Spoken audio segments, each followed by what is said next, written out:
Hey there, Java Junkies. It's Andrea. Before we start today's show, I wanted to let you know that for the next couple of months, all of January and February, we're going to be dropping episodes with a different format from the one you've become used to until now. In fact, they're called the Time for Coffee Espresso Shots because they're actually mini episodes and they include 10 boilerplate questions or 10 espresso shots that I ask every guest in order to help Java Junkies who are interested in getting jobs in those fields break into them. Now, with some of these guests, I've actually already released a longer interview with them about their career and their current job. So if you want to learn more about the guest I've featured in an espresso shot episode, just check out the show notes to see if there's another T for C episode that already exists with that guest. And chances are you'll find one.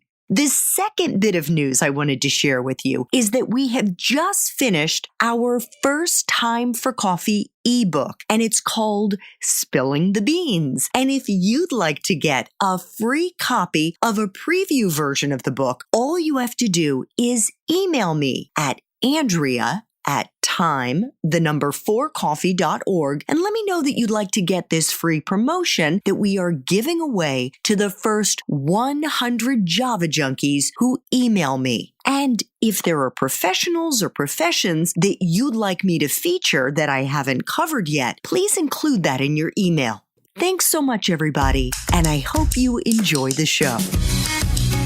Hi there, I'm Andrea Koppel, and it's Time for Coffee, the podcast where you get to hear firsthand what the jobs and careers that interest you the most are really like. Hey, Java Junkies. Hope you're having an awesome day. And if you're not, that is about to change because it is time for another caffeinated career conversation. And my guest in this latest episode of Time for Coffee is the amazing Sarah Robb O'Hagan, who is the Chief Executive Officer of Flywheel Sports. She is also the author of the book with one of the most vivid titles, Extreme You, Step Up, Stand Out, Kick Ass, Repeat.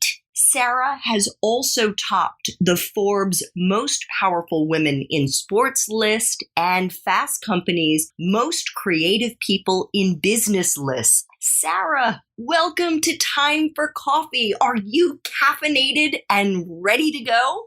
Oh, I'm so caffeinated. I can't say enough about my caffeine habit. I'm ready. Awesome. So we are going to jump right into our espresso shots here with the first one. What entry-level jobs are available to young people who want to break into the fitness profession?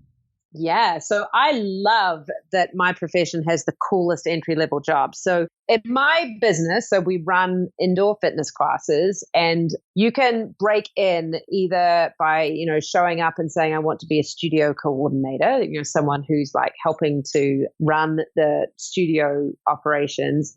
Or oddly enough, quite often we have people who they might have gone to college to study finance or marketing or all manner of things and then say, you know what, I want to be a fitness instructor. And they can audition and we can actually train them to be an amazing superstar on the bike. So there's a lot of ways you can break into fitness, that's for sure.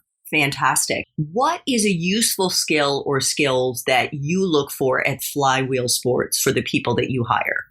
I would say tenacity and desire to problem solve and chase down everything to get the job done.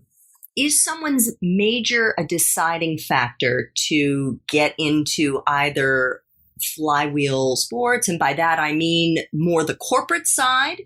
Mm-hmm. I'm guessing not so much for the fitness side.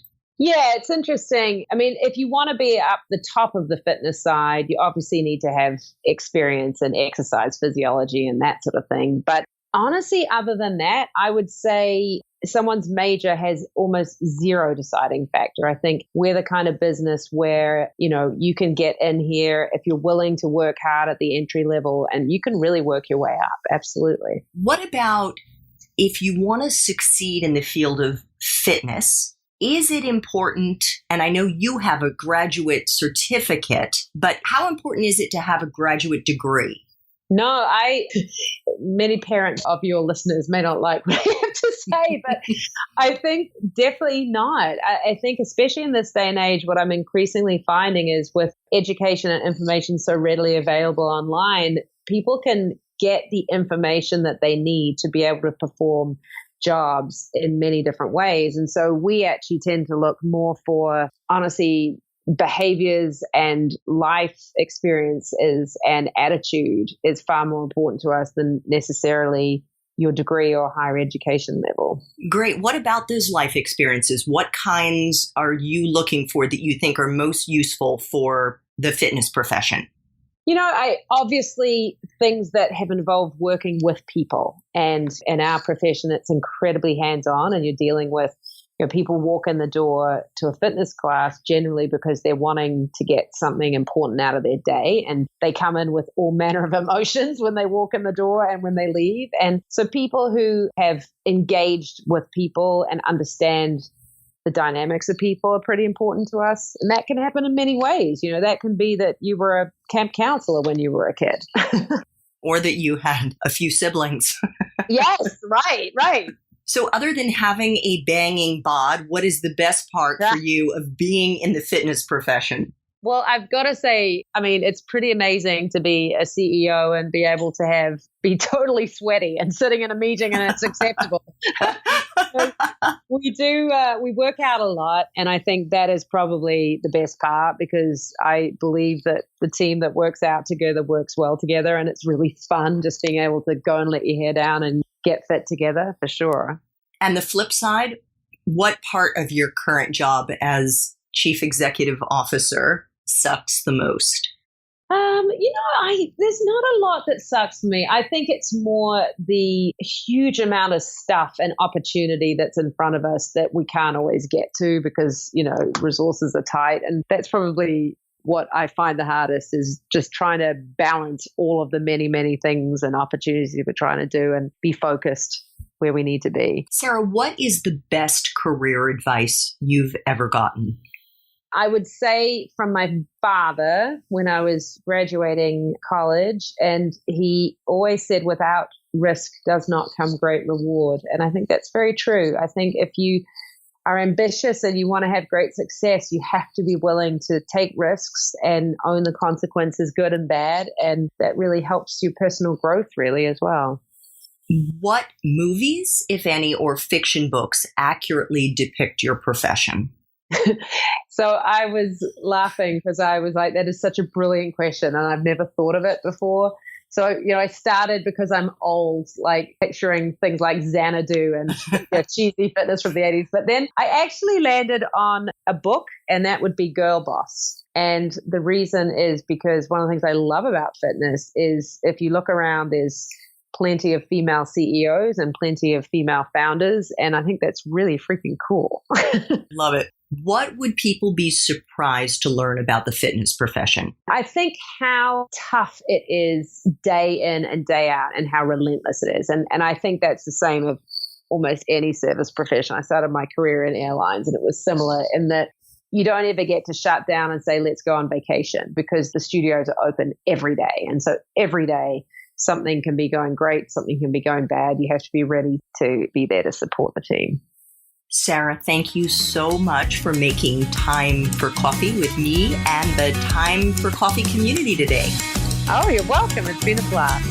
Thanks so much for listening to Time for Coffee, where the professionals in the jobs that most interest you always have time to grab coffee 24/7, no matter where you live. I have one quick favor to ask you. Remember to rate, review, and subscribe to Time for Coffee. Thanks so much.